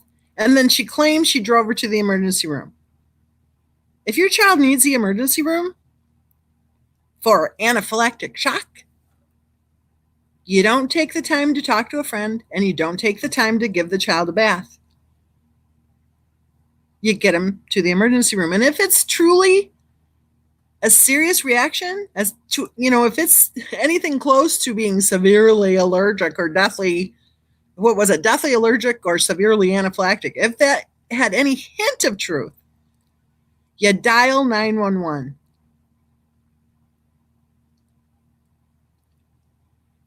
Now think about it. Oh my goodness, doctor. Look at that. She has a rash by her mouth.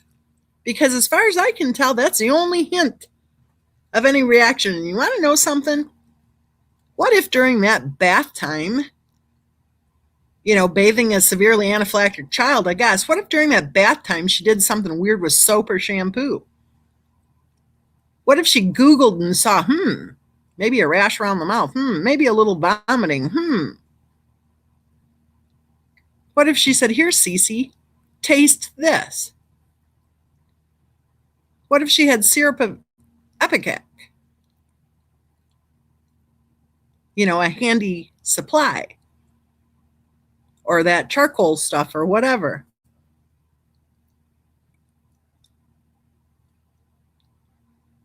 I think she had Google information that she was working with. I think she watched those Facebook groups for the support groups for all sorts of different illnesses. And I think she read what she thought was, good information. Remember when that one person who was on social media with her hopped right up on our panel and told us how she would sometimes post the exact comments that were posted by other members in the group a week or two after the original poster posted it, as if she was copying the comments verbatim, copy and paste. Well, maybe she was in an allergy support group, or maybe she Googled for information. And remember, I don't think she was very intelligent. I think she saw the list of symptoms and went, oh, I could do that. Yeah, I could do that. I could do that. A lot of the scumbag attackers love to say, well, she had EpiPens. She had EpiPens, so it must be true. Bullshit. I should probably title this live chat bullshit, because I think I've said it about 20 times already. If you have a parent reporting that the child had whatever list of symptoms, are you going to say, yeah, you know what? I want to see it for myself before I prescribe you an EpiPen? No. Better safe than sorry, right?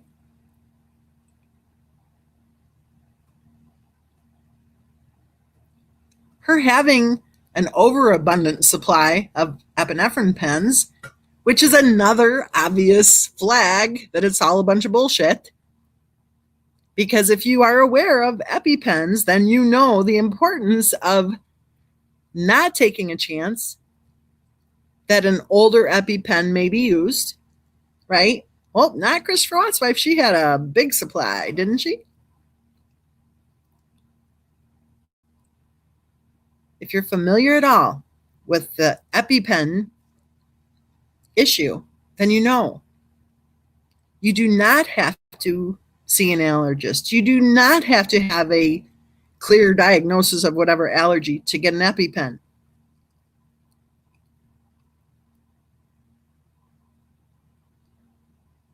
And you sure as hell, if you really need one, you sure as hell have it with you at all times.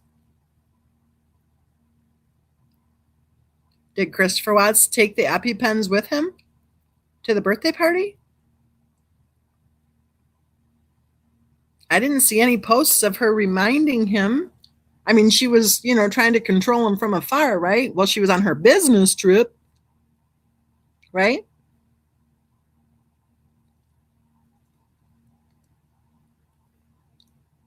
Kimberly, you are correct. You can go into anaphylactic shock with just the dust from a nut. You're correct. However, do you think that that's how a nut allergy is discovered?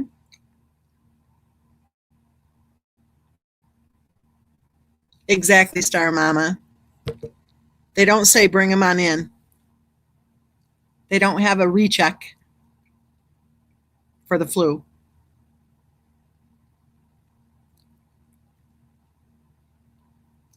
And it's exactly right, Kimberly. You don't dink around. You dial 911.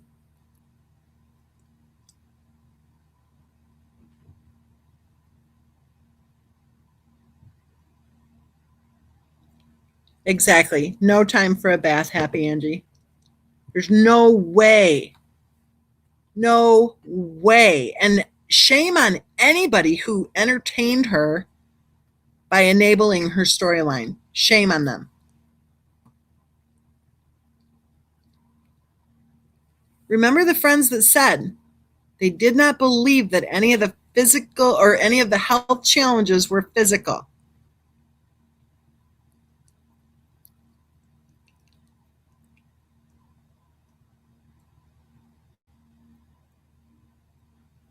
My hunch is they didn't have any physical health challenges except those which were created and caused by a Munchausen mom.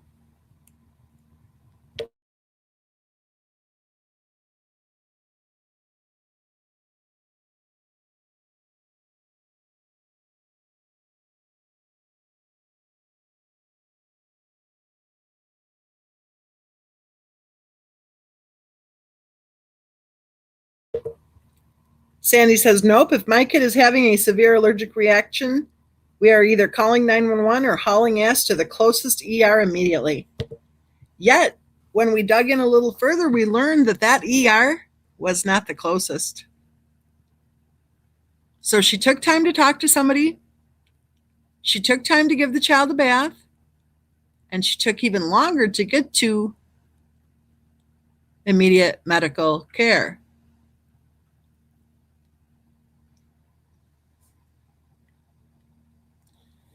Happy Angie says, I wonder what they were inhaling through the nebulizers. I highly doubt the children had asthma.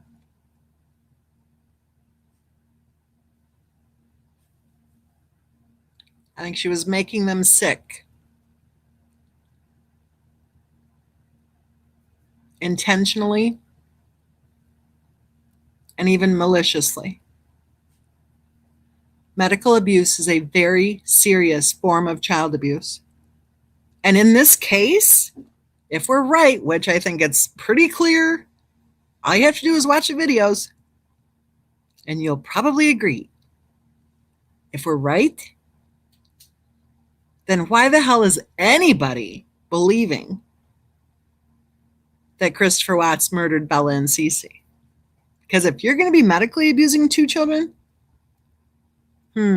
right?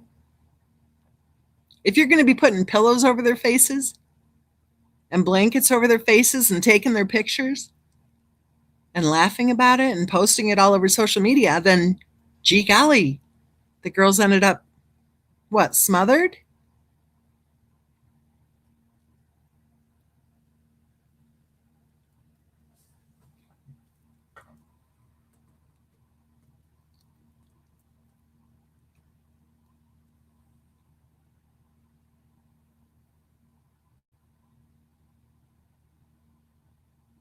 And why would she have to take both girls in repeatedly to insist that they had asthma and only to be told repeatedly that they didn't, right? What was her problem? Oh, gee, you guys do know that asthma is one of the illnesses that is listed for disability payments for children, right? Did you know that? Yeah. I wonder how much familial Mediterranean fever pays out.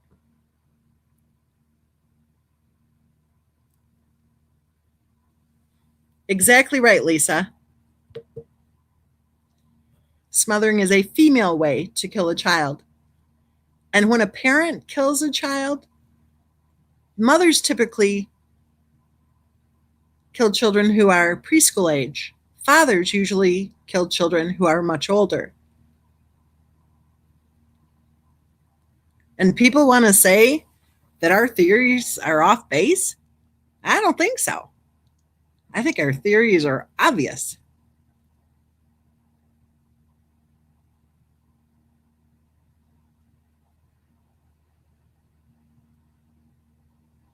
Happy Angie says you can buy nebulizers online.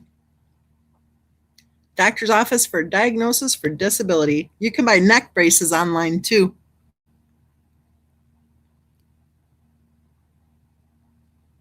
Spacebound says too much of a coincidence, right? It's more likely it was her. Smothering? I can't understand people overlooking that.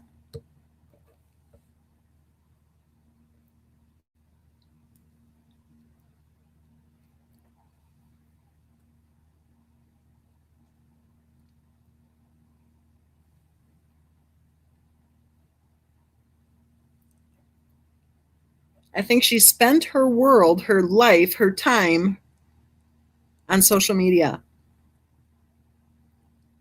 I think she was lazy.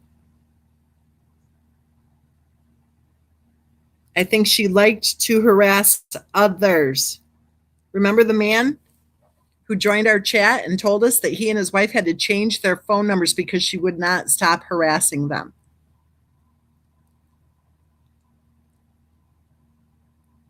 Wench says, I think SW cut her own neck. I do too. And I think she had a history of self-harm. Check the knives. Exactly, Star Mama. The kids always had a bunch of blankets and pillows in their baby beds, and that is a huge no no. And notice too, wasn't that neck scar missing from the autopsy? And speaking of the autopsy, isn't it interesting that they were all healthy?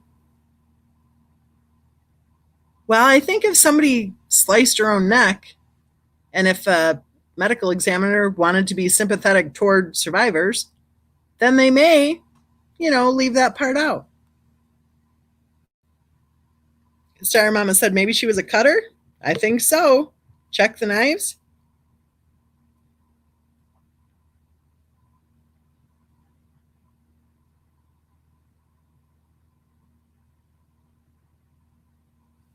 Lisa says also there are 6 motives for men who annihilate their families. Killing them for a mistress is not one of them. Exactly. It's just like the Scott Peterson case. As soon as people found out he had a girlfriend, whoo, he did it.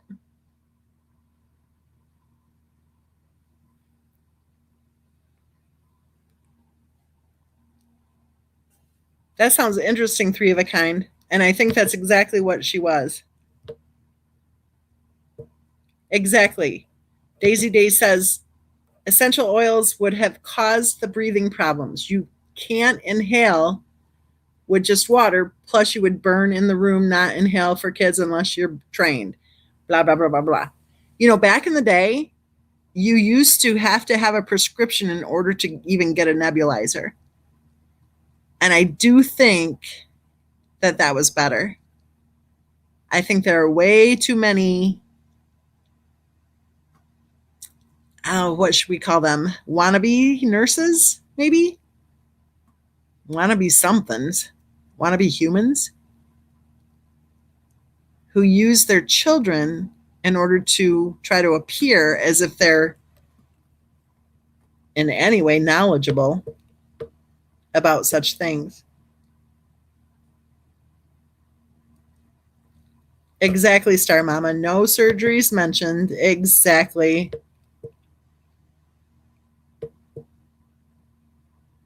Happy Angie is thinking maybe crushed up medication and water inhaled. I think she was using essential oils. I'm not sure, but I think that's probably what she was doing. How many doctors or how many times did she hear the word no about whether or not the kids had asthma? And what are the chances, statistically speaking, what are the chances that both children had asthma? 0.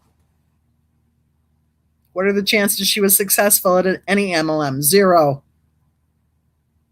Okay, there may have been a 0.01% of something for either question. I highly doubt she was in that 0.00 whatever 1%. Bullshit. I say bullshit.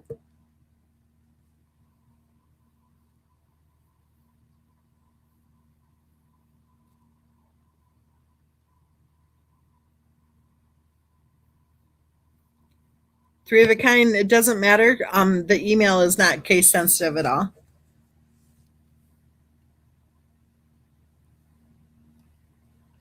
I think she made those poor babies sick. I think people knew it. I think she was caught. I think she lived in a county with a model program, which, to be fair, it is a good program. Why yank the kids from a home if you can put a plan in place to keep the children safe, right? However, medical abuse is a very serious form of child abuse. That is not an area which should ever be used for any of those family plans.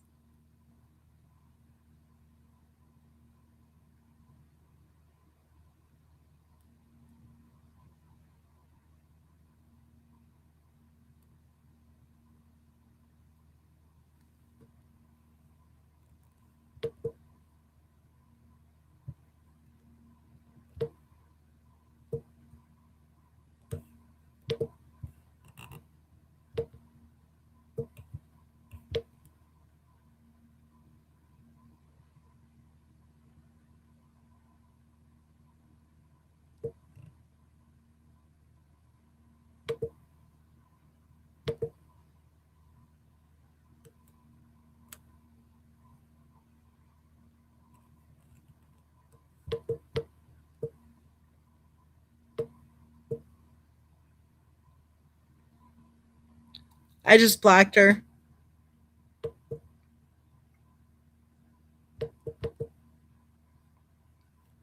Star Mama says the SR wouldn't let Bella drink a drink in a pizza video. She made a big deal. She didn't eat all her pizza.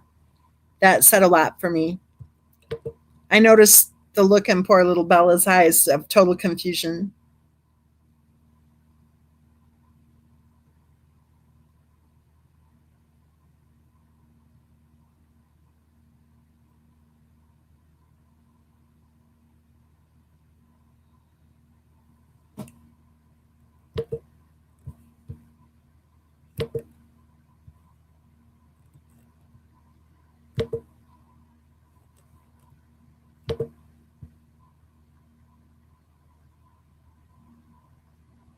Sandy said that video was so sad. No happy Angie. We had, I think, 3 mods early on. I don't know which one of them, but one of the 3 was up to no good. So I stopped having mods. Well, Mary Jane, I blocked it.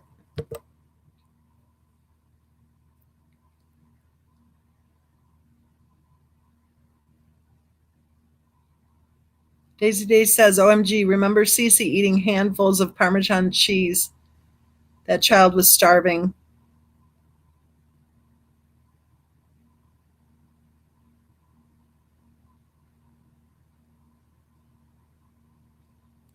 Speaking of starving, I didn't finish all my crunchy thing here, but I need to have dinner, and I haven't started cooking dinner. So I should start cooking dinner. I don't know what time it is where you guys are, but where I'm at, it's almost 7 o'clock. Let's see how long we've been talking. 2 hours and 5 minutes. Yes, Susanna, she was eating sauce too. Lisa said no, she was licking it off the table. Well, good thing they asked Santa Claus for water bottles for Christmas, right? I think they were thirsty a lot because I think they were hungry a lot. And I think when they're given all sorts of weird meds, I have a feeling it could be they were thirsty from their medicine routine too. All right, Sandy. Sandy's going on a Christmas tour, a Christmas light tour.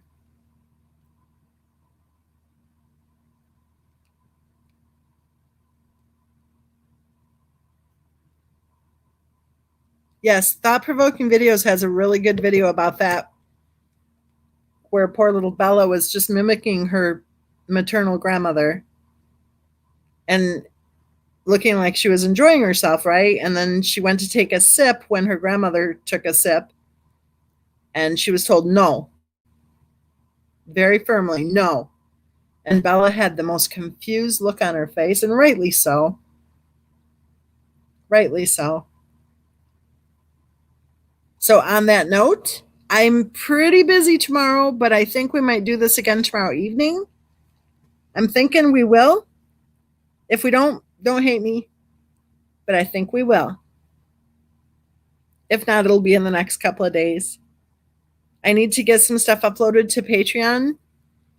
And I'm going to try again to do a Patreon live chat because I'm not sure. I'm thinking about it because a live chat with Patreon doesn't seem to be like the big deal. And I'm thinking it makes sense because one of the perks of Patreon is that we email back and forth because people like the Patreon because it's private.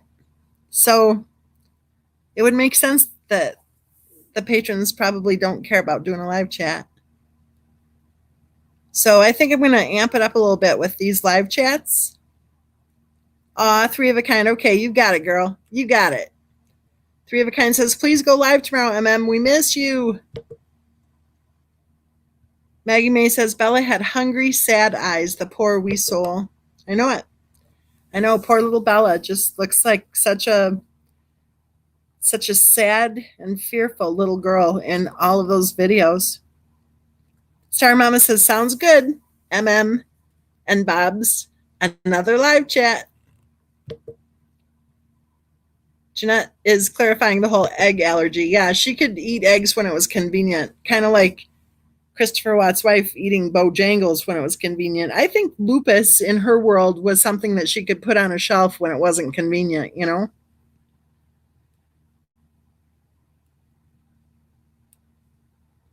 So let's do it. Let's go ahead and say goodnight, and we will touch base again tomorrow evening and enjoy discussing the case of Christopher Watts.